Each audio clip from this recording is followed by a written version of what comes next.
Entonces, decíamos, de esta afirmación que tenemos respecto de los tirantes conjugados, vamos a analizar qué pasa con distintos valores de FRUD1. Y para eso, para mí es útil siempre tener a mano este gráfico, que es el gráfico de la altura del tirante versus la energía específica.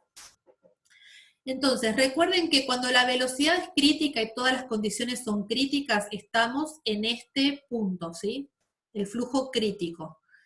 El número de FRUD es igual a 1. Si el número de FRUD es igual a 1, ¿qué pasa con nuestra expresión que está acá? Si FRUD es 1, esto nos queda 1 más 8 raíz de 9, es 3, 3 menos 1, 2, dividido 2 es 1, con lo cual la altura del tirante conjugado va a ser exactamente igual a la altura del tirante que viene aguas arriba del resalto, con lo cual podemos deducir que para la condición crítica no va a haber resalto, ¿no? Parece una condición obvia, pero bueno, sale también de aplicar esto. Es decir, para que haya resalto, sí o sí, el flujo, el número de FRUD tiene que cambiar. Si es igual a 1, no hay resalto. Entonces, vamos a ver qué pasa para las condiciones si el número de FRUD es menor a 1. Si el número de FRUD es menor a 1, si el número de FRUD es mayor a 1, vamos a analizar primero esto. Si este valor es mayor a 0, está 1 más 8 es mayor, y el número y la altura conjugada va a ser mayor a I1, y entonces ahí sí hay resalto. Y si el número de FRUD es menor a 1, el número, la altura conjugada de 2 va a ser menor a 1, pero no tiene sentido físico, ¿está? La única manera entonces de que haya resalto es que el número de FRUD que tengo aguas arriba del resalto, o sea, el número de FRUD que tengo en esta condición, sea mayor a 1. Son ciertas, digamos, por ahí pueden ser conclusiones obvias, pero que van a ver que todo va a cerrar hacia un mismo, hacia una misma observación, que es que siempre para que se dé este resalto, aguas arriba y aguas abajo, tengo que cruzar la altura del tirante conjugado, del tirante crítico.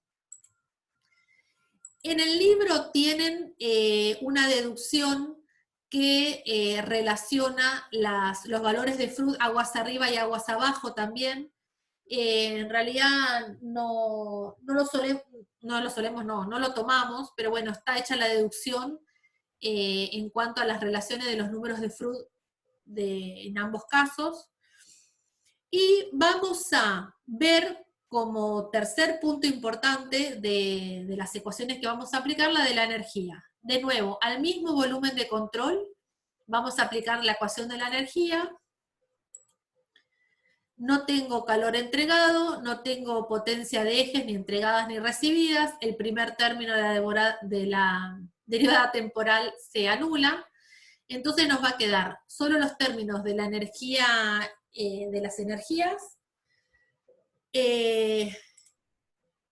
donde habíamos visto que la suma de... me está faltando un término acá, que es el de la presión, me está faltando el término de la presión. Habíamos visto que la suma de la energía potencial más el de la presión iba a ser igual a G por I1, ¿sí? Esta particularidad del análisis lo vimos la semana pasada. Nos queda la energía interna, la energía cinética, aguas arriba, aguas abajo del resalto. Y de nuevo, acá operaciones matemáticas que van algebraicas que van y que vienen.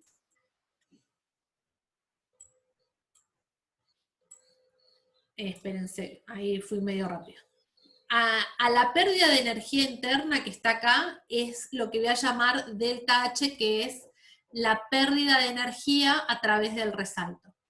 Vamos a, antes de pasar a la siguiente imagen, ver esta afirmación. Es decir, fíjense que el delta H, que yo lo tengo acá representado esta pérdida de energía, va a ser igual a la suma de I1 más B1 cuadrado sobre 2G, es decir, I1 que es esta altura, más B1 cuadrado sobre 2G, acá debería decir 1, menos la de I2 B2 cuadrado sobre 2G, es decir, a la altura del tirante y a la altura de la energía cinética, aguas abajo, esta que está acá, ¿sí?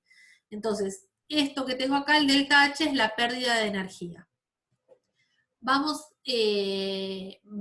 a ver qué valor entonces toma esa pérdida de energía. Y todo esto, como les decía, son operaciones algebraicas con las velocidades y las alturas que... a ver, ¿esto de dónde viene? Esto de la demostración de la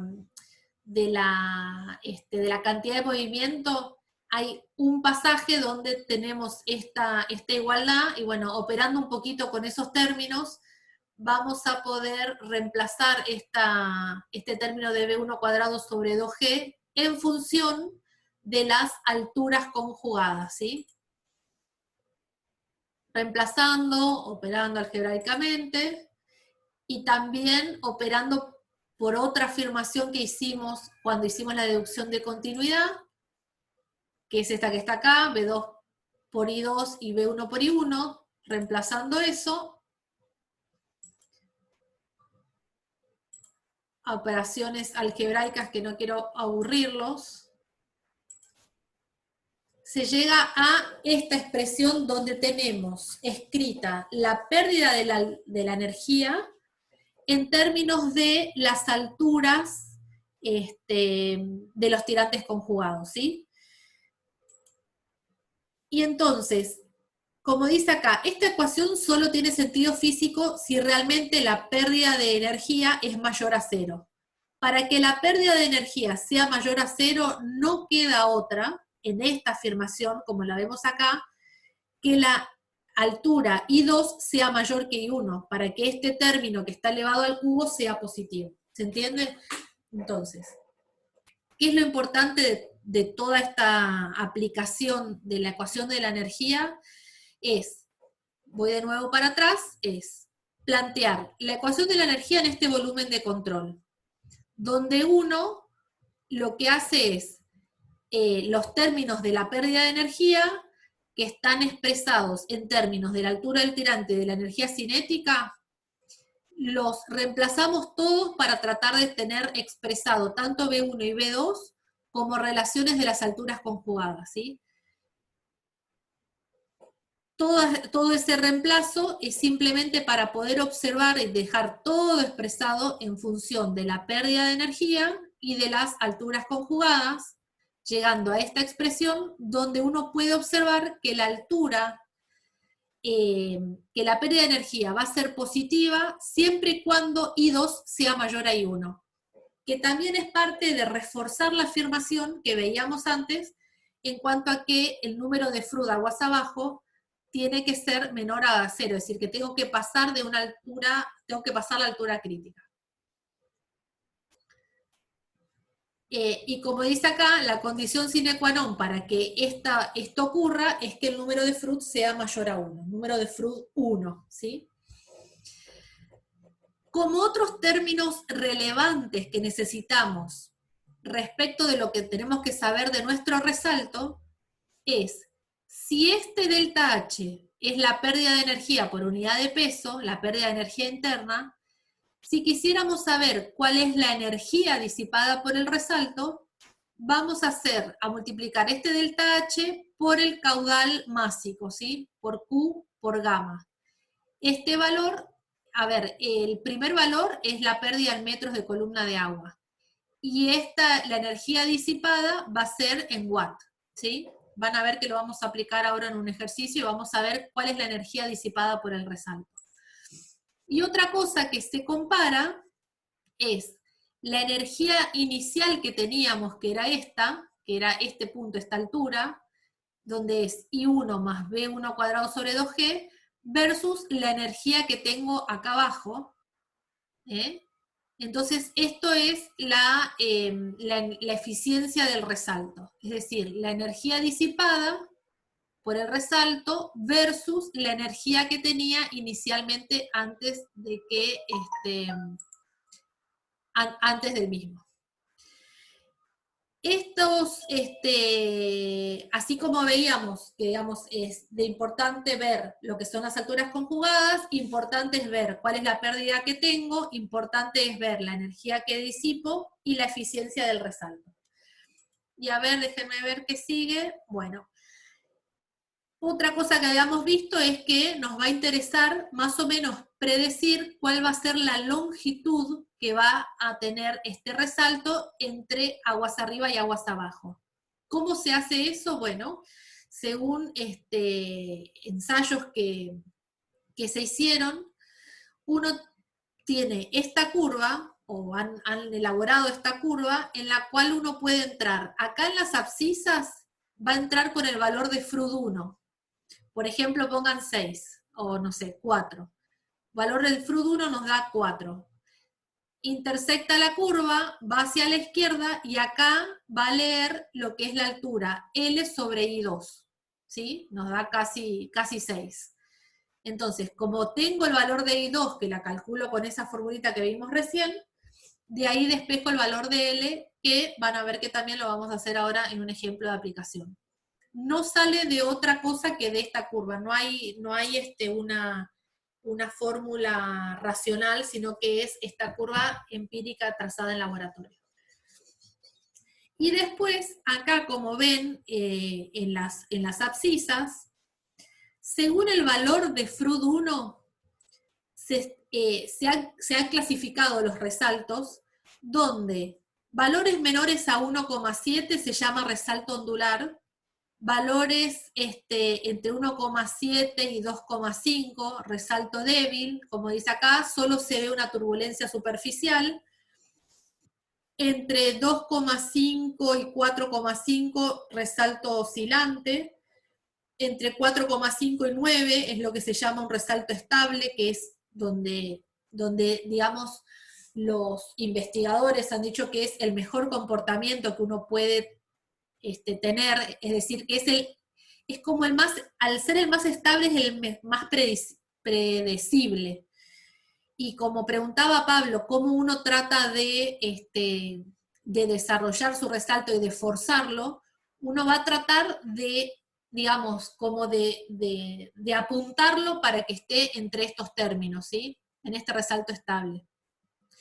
Y después de 9 se llama resalto fuerte, donde, digamos, las condiciones son como más erosivas, y donde tiene que desarrollar todas las estructuras de disipación, de algunas de las cuales vamos a ver algunas imágenes. Entonces, según el valor de FRUD1 que tengo aguas arriba del resalto, voy a poder predecir la longitud que va a tener. Y además, qué tipo de comportamiento va a tomar.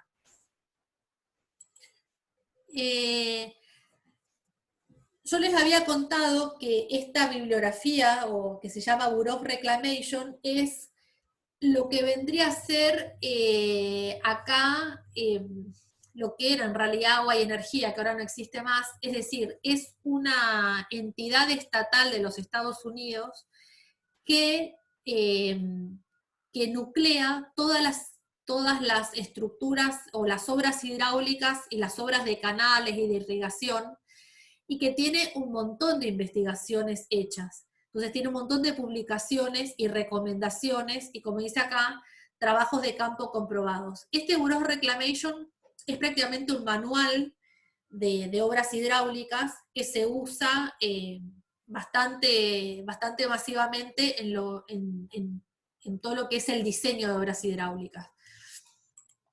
Y vamos a leer un poquito qué es lo que nos dice respecto de los tipos de resaltos según el valor de FRUD, ¿sí? Tiene que ver con lo que hablamos recién de toda esta parte del valor y del tipo de resalto que toma según el número de FRUD aguas arriba.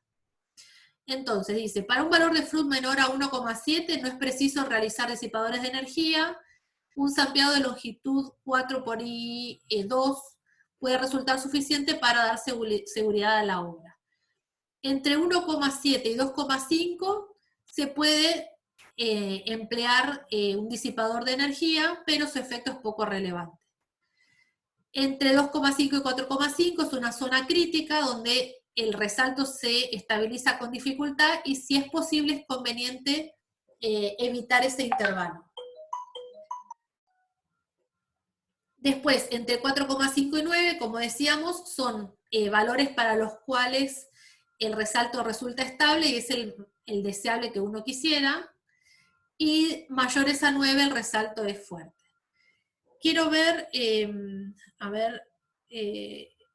vamos a ver la filmación número 11 para ilustrar un poquito este tema. A ver. Ya les comparto, ¿eh?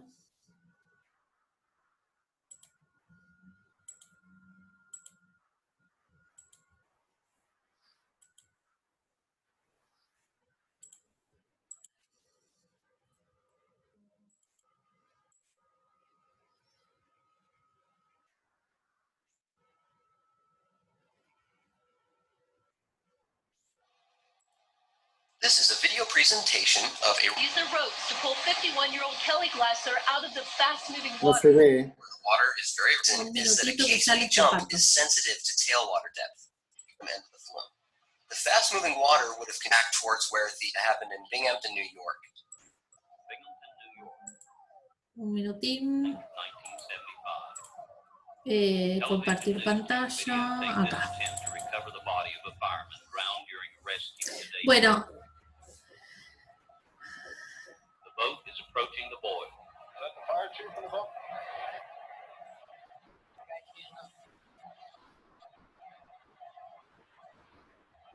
Water surface elevation. If we have a field, we want very fast-moving Esperen water que where the quiero horizontal axis mostrarle lo speed. importante. It is similar to the air rises to the surface and forces a large amount of water to follow. Some of this water that is forced to the surface doubles back towards the face of the drop structure. The KC, or submerged hydraulic jump, is greater than or equal to the high tailwater, or we force the water surface on the downstream end of the flume to rise. Bueno. We do this by raising a gate at the end of the flume. As we continue to raise the gate, we force the hydraulic jump to migrate up the channel. In this case, it is more important to look at what is happening on the downstream end of the flume. The fast-moving water would have continued to flow quite quickly if we did not force the water to slow down at the base of the flume. Ahí estamos viendo entonces el canal desde arriba y estamos viendo el resalto desde arriba y cómo es como la pared que, digamos, es como la turbulencia que ocurre antes de tomar la altura del tirante aguas abajo, ¿sí? Now take a moment to look at what's happening at this hydraulic jump. What's coming in, what's happening at the jump, and then what happens afterwards.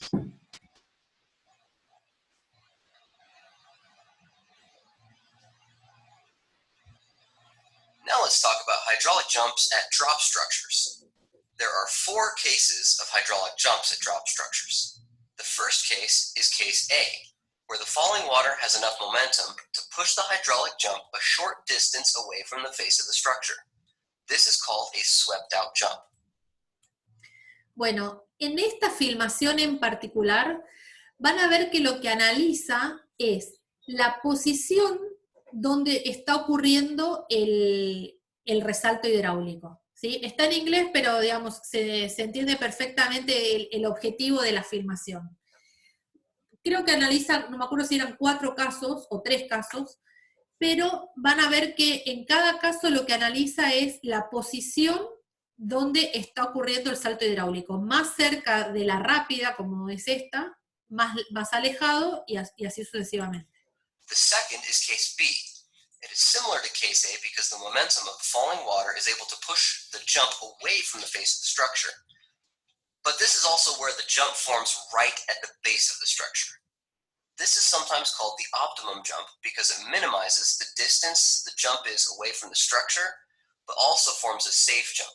That means Bueno, en este caso lo que dice es, el resalto hidráulico está ocurriendo cerca de todo lo que es la construcción del vertedero, de tal manera que como que minimiza la obra y el alcance de la obra, es decir, como que este resalto, ustedes piensan que si esto es un río, uno tendría que seguir construyendo y mejorando todo lo que es la superficie del entorno, mucho más allá de donde está ocurriendo la obra hidráulica, ¿sí?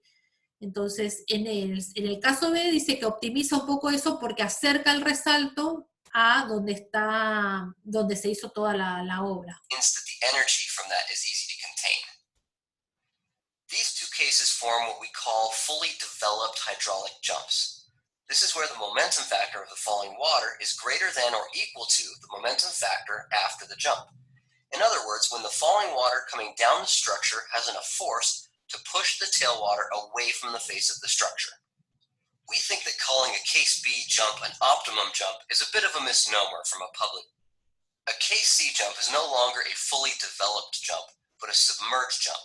Since a hydraulic jump is very Bueno, el caso C lo que define es que, digamos, la cantidad de movimiento que viene trayendo el flujo antes de que ocurra el resalto empieza a ser como más débil, de tal manera que no logra empujar, digamos, toda la fuerza que trae, o toda la energía que trae, no la logra empujar más allá de la obra.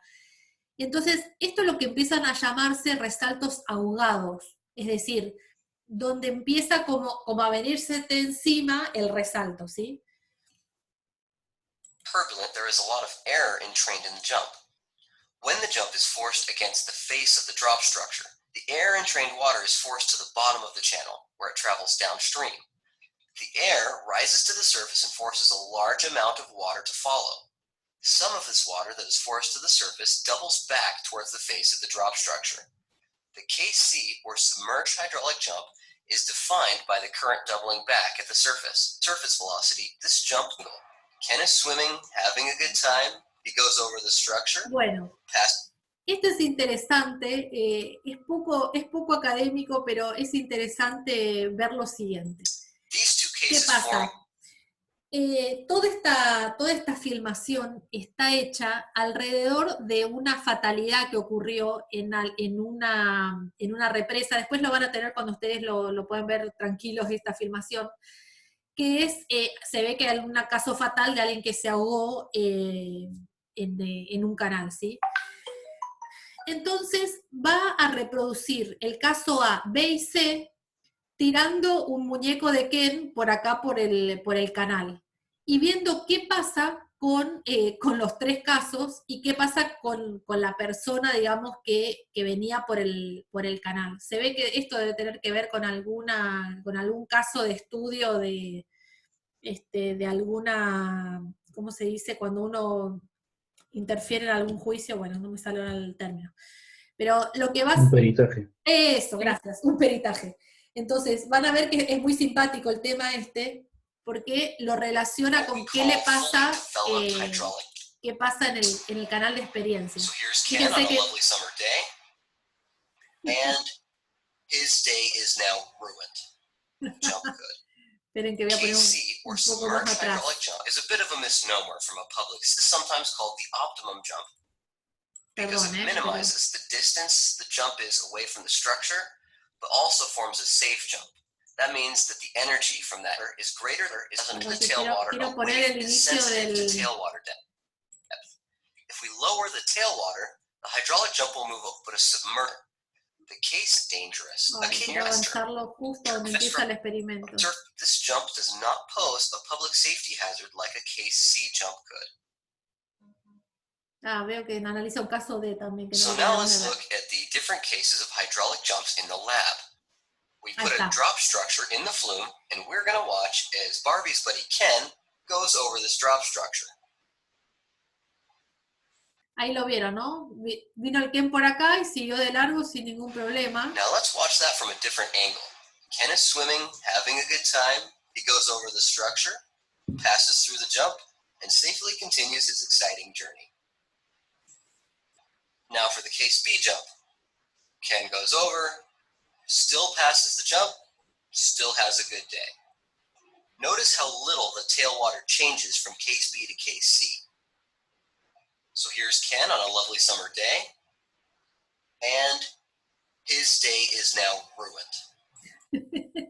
Muy simpático. Es poco académico, pero es simpático.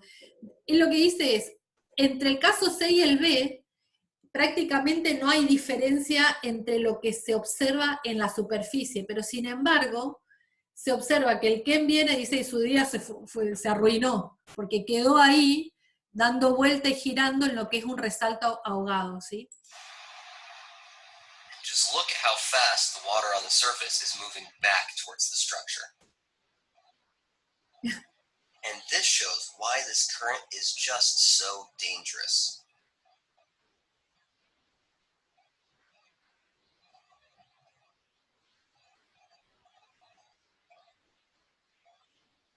Es muy interesante esta afirmación. Now we're going to increase the tailwater. And as you can see, the KC jump still forms. Although in Una this pregunta, weak Sí. enough that Ken no digo, él cambia el flujo para hacer el caso A, B y C ahí en laboratorio. ¿Qué Sí. está cambiando? ¿O cambia Acá. el tipo de obstáculo? Cambia acá la condición aguas abajo del resalto. Lo que está Sí, cambiando pero ¿con es... qué abre más la canilla? ¿Qué Ahora lo hace? vamos a ver, ahora lo vamos a ver. Algo Porque está este es un poniendo... típico caso, Claro. típico caso de Toy Story 4. Claro, algo está poniendo acá para elevar o para no elevar la altura esta del tirante después del resalto. Eso es lo que está haciendo. Está manejando las condiciones aguas abajo. might be able to swim out of it. Now for a case D jump. Here's Ken passing the structure and able to go home from his vacation. Here he is again and having a great time. Ahí tiene lo que es un resalto ondular, ¿sí? Apenas se nota. Now let's look at these cases outside the Vamos a ver, digamos, qué representa esto para nosotros en hidráulica. Voy a volver a la presentación.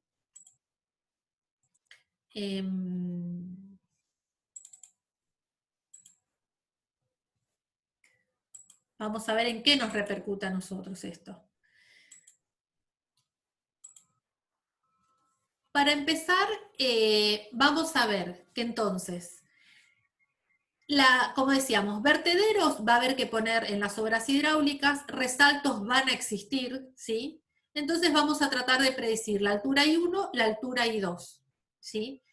¿Y qué pasa? Después de este par de alturas conjugadas, que van a ocurrir antes y después del resalto, van a ver que, como decía antes y preguntaba antes, no me acuerdo quién de los chicos era, si I1 y 2, si yo los tengo o no los tengo, digamos, previamente.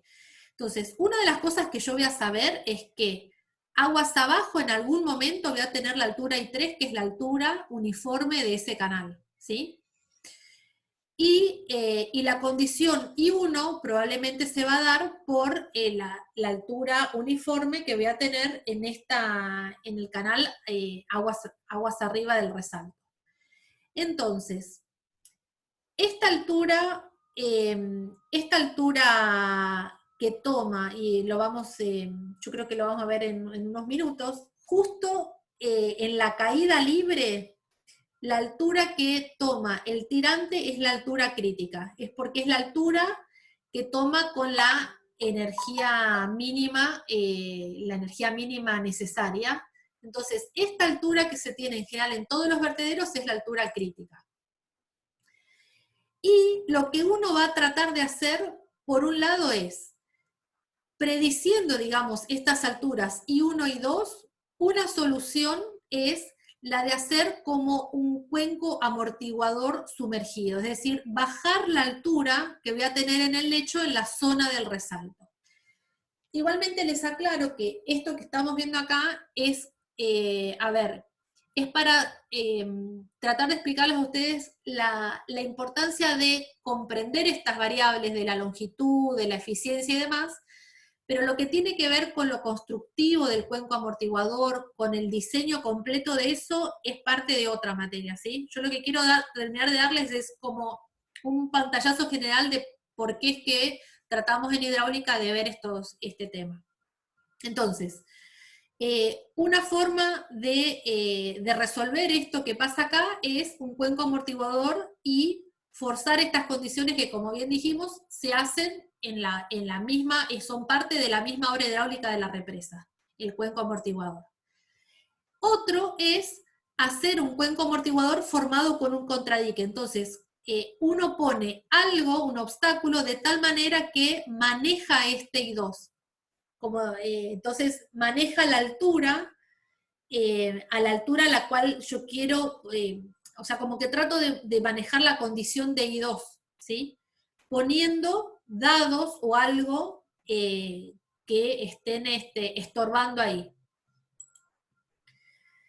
El objetivo de este disipador de energía es transitar, como dice acá, el régimen rápido que se forma al pie del dique, conformado por el tirante I1, el tirante que está acá, al régimen correspondiente a la circulación de la corriente en el cauce, que es la altura del I3, ¿sí?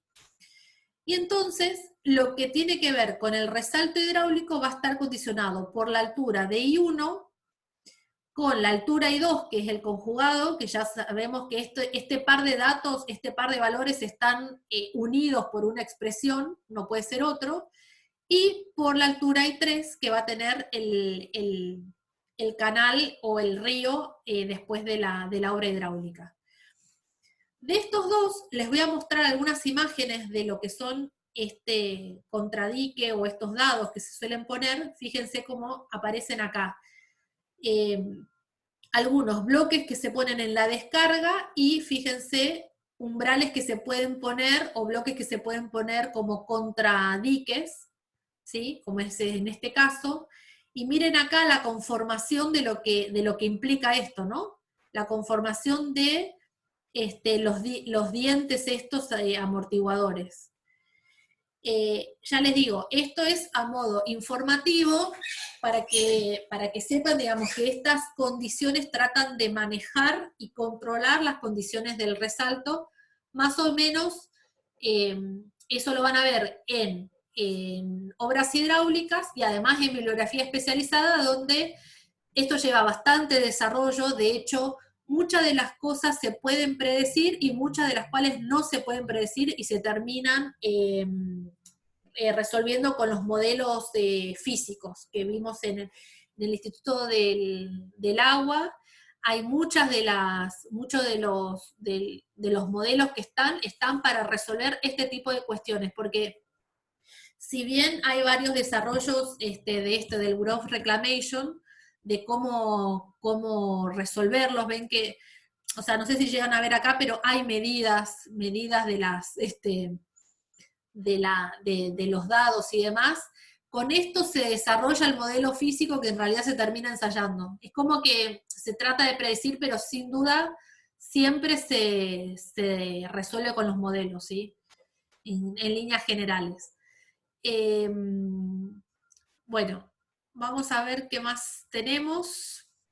Bueno, vamos a pasar a ver que tenemos 5 minutos, así que vamos a arrancar con un ejercicio de aplicación para ver cómo manejamos estas variables que vimos recién, es decir, las variables de los tirantes conjugados. Vamos a ver cómo sacamos la longitud del resalto, la eficiencia del resalto y la pérdida de energía. Entonces, vamos a hacer el ejercicio 951. 951, vamos a ver en qué página está, espérense. Bueno, por ahí, 951.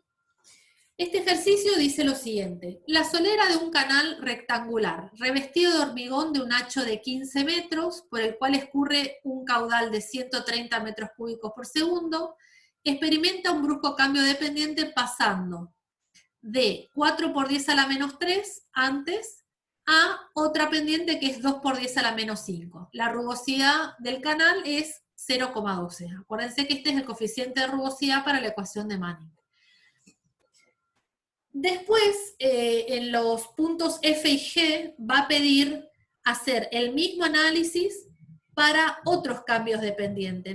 Siempre viene con 4 por 10 a la menos 3, pero en este caso cambia 2 por 10 a la menos 5, en el segundo caso cambia 9 por 10 a la menos 4, y en el tercer caso cambia 1,8 por 10 a la menos 3. Siempre, es decir, cambia de una pendiente más pronunciada a una menos pronunciada. ¿Sí?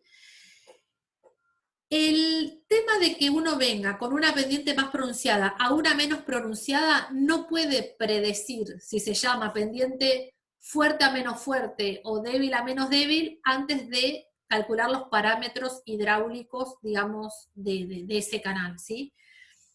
Para lo cual siempre vamos a hacer este proceso para poder afirmar y ver de qué lado estoy. Primero, calcular los tirantes uniformes en cada tramo, ¿sí? En cada tramo se calculan los uniformes. Después calculamos el crítico. Una vez que calculamos el crítico, lo vamos a comparar con los tirantes uniformes y vamos a tratar de predecir si se va a producir o no resalto, ¿sí? Con todo lo que acabamos de ver. Si se produce resalto, vamos a calcular los tirantes conjugados y vamos a ver en qué tramo del canal se produce, de qué tipo de resalto se trata, y finalmente vamos a calcular la pérdida de energía y la eficiencia del resalto. Todo esto vamos a empezar a hacerlo ahora.